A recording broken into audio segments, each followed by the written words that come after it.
Good evening. Tonight we have a selection from our friend Edgar Allen Poe.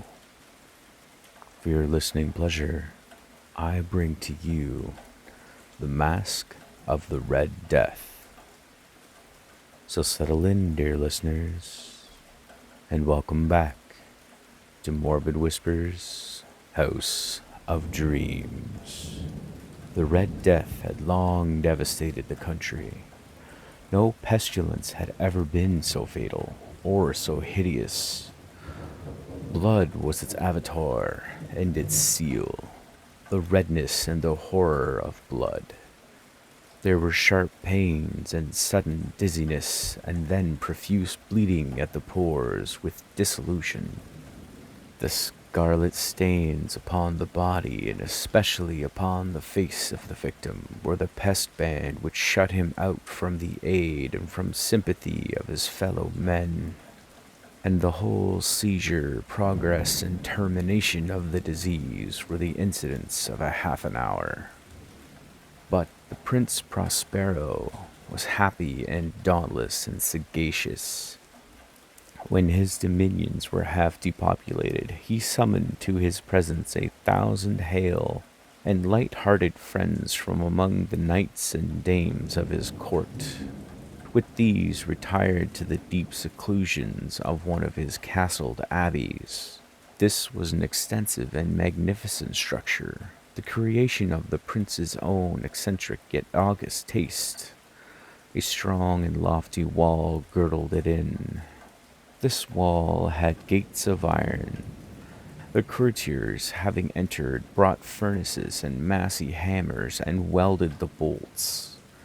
They resolved to leave means neither of ingress or egress to the sudden impulses of despair or of frenzy from within. The abbey was amply provisioned. With such precautions the courtiers might bid defiance to contagion. The external world could take care of itself. In the meantime, it was folly to grieve or to think. The prince had provided all the appliances of pleasure. There were buffoons, there were improvisatori, there were ballet dancers, there were musicians, there was beauty, there was wine. All these and security were within. Without was the Red Death. It was toward the close of the 5th or 6th month of his seclusion, and while the pestilence raged most furiously abroad, that the Prince Prospero entertained his 1,000 friends at a masked ball of the most unusual magnificence. It was a voluptuous scene, that masquerade. But first, let me tell you of the rooms in which it was held. There were 7, an imperial suite. In many palaces, however, such suites form a long and straight vista, while the folding doors slide back neatly to the walls on either hand, so that the view of the whole extent is scarcely impeded. Here, the case was very different, as might have been expected from the Duke's love of the bizarre. The apartments were so irregularly disposed that the vision embraced but little more than one at a time. There was a sharp turn at every 20 or 30 yards, and each turn a novel effect. To the right and left, in the middle of each wall, a tall, narrow, Gothic window looked out upon a closed corridor which pursued the windings of the suite. These windows were of stained glass whose color varied in accordance with the prevailing hue of the decorations of the chamber into which it opened. That at the eastern extremity was hung, for example, in blue, and vividly blue were its windows. The second chamber was purple in its ornaments and tapestries, and here the panes were purple. The third was green throughout, and so were the casements. The fourth was furnished and lighted with orange, and the fifth with white. the sixth with violets. The seventh apartment was closely shrouded in black velvet tapestries that hung all over the ceiling and down the walls, falling in heavy folds upon a carpet of the same material and hue. But in this chamber only, the color of the windows failed to correspond with the decorations. The panes here were scarlet, a deep blood color. Now, in no one of the 7 apartments was there any lamp or candelabrum amid the profusion of gold ornaments that lay scattered to and fro or dependent from the roof. There was no light of any kind emanating from lamp or candle within the suite of chambers. But in the corridors that followed the suite, there stood, opposite to each window, a heavy tripod, bearing a brazier of fire that projected its rays through the tinted glass and so glaringly illuminated the room. And thus were produced a multitude of gaudy and fantastic appearances. But in the western or black chamber, the effect of the firelight that streamed upon the dark hangings through the blood-tinted panes was ghastly in the extreme, and produced so wild a look upon the countenances of those who entered, that there were few of the company bold enough to set foot within its precincts at all.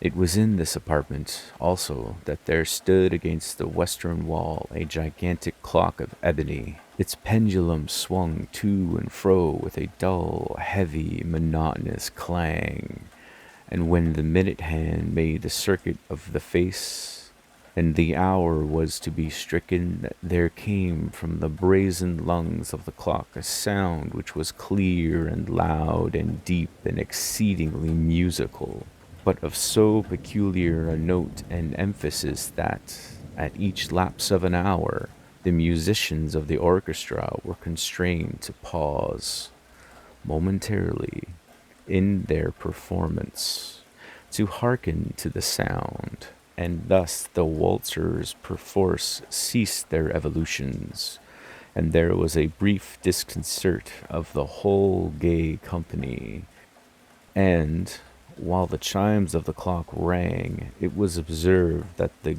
giddiest grew pale, and the more aged and sedate passed their hands over their brows as if in confused reverie or meditation.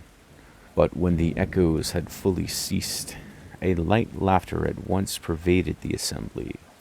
The musicians looked at each other and smiled as if at their own nervousness and folly, and made whispering vows, each to the other, that the next chiming of the clock should produce in them no similar emotion. And then, after the lapse of 60 minutes, which embraced 3,600 seconds of the time that flies, there came yet another chiming of the clock. And then were the same disconcert and tremulousness and meditation as before. But, in spite of these things, it was a gay and magnificent revel. The tastes of the Duke were peculiar. He had a fine eye for colors and effects. He disregarded the decora of mere fashion. His plans were bold and fiery, and his conceptions glowed with barbaric luster. There were some who would have thought him mad. His followers felt that he was not. It was necessary to hear and see and touch him to be sure that he was not.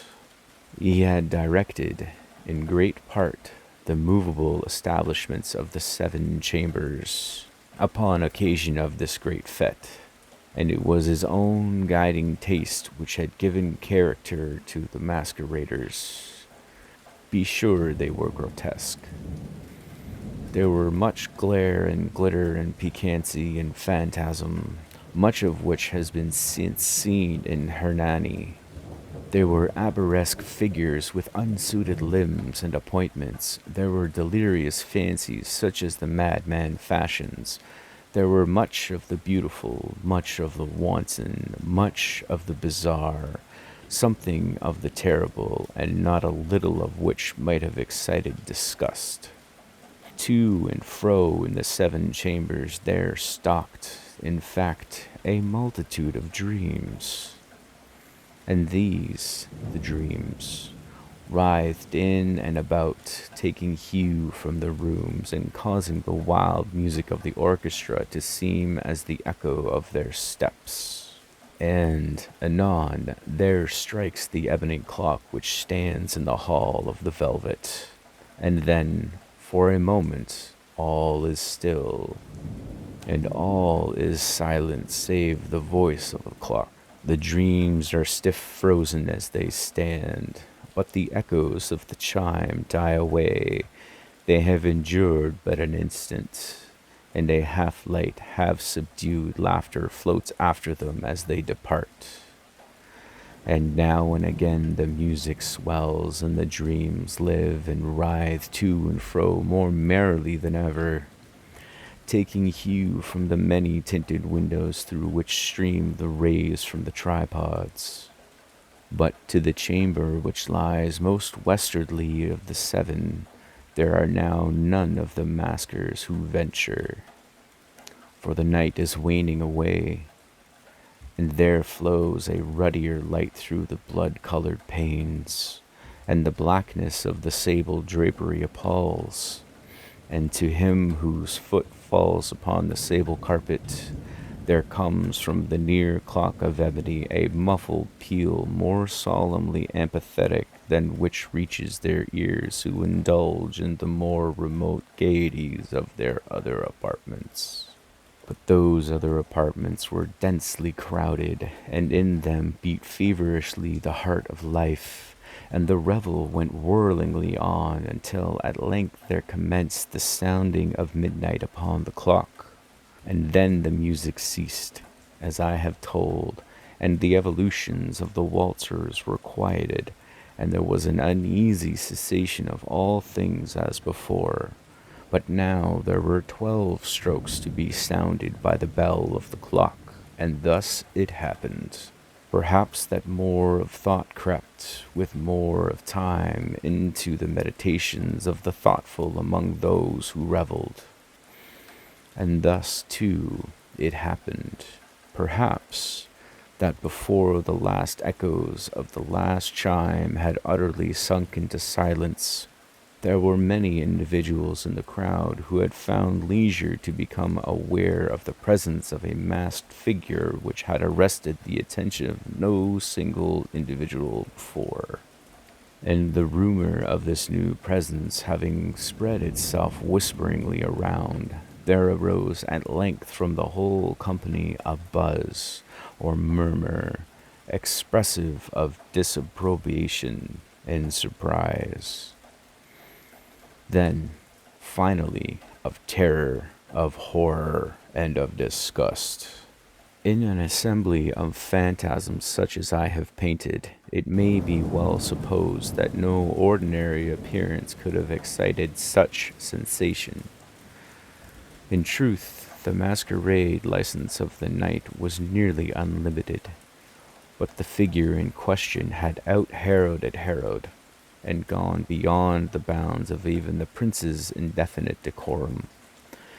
There are chords in the hearts of the most reckless which cannot be touched without emotion, even with the utterly lost, to whom life and death are equally jests. There are matters of which no jest can be made.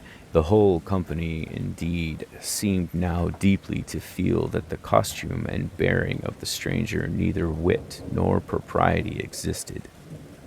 The figure was tall and gaunt and shrouded from head to foot in the habiliments of the grave.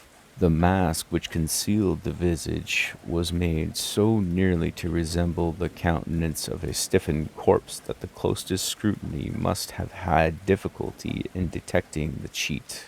And yet all this might have been endured, if not approved, by the mad revellers around. But the murmur had gone so far as to assume the type of the Red Death, His vesture was dabbled in blood, and his broad brow, with all the features of the face, was besprinkled with the scarlet horror. When the eyes of Prince Prospero fell upon this spectral image, which, with a slow and solemn movement, as if more fully to sustain its role, stalked to and fro among the waltzers, he was seen to be convulsed in the first moment with a strong shudder either of terror or distaste, but in the next his brow reddened with rage. "Who dares?" he demanded hoarsely of the courtiers who stood near him. "Who dares insult us with this blasphemous mockery? Seize him and unmask him, that we may know whom we have to hang at sunrise from the battlements."